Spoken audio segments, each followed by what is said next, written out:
Okay, I'll just show you how to pair a mobile to the Bluetooth audio system in this Mercedes Benz SLK 2012 model. First of all, we make sure that Bluetooth is on like so, and then we're going to be watching out at the bottom. But here, if it's on this screen, we just knock it up and select telephone.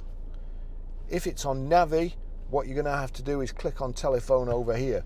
But you see there, telephone's highlighted, nothing's showing up, and we've got connect device at the bottom. We knock the rotary control back towards us onto connect device, click connect device, and search for phones is highlighted at the top. So we click search for phone. Now we have to tell it to start search. So that's that done. We'll just watch out for it showing up on the screen and also on the phone.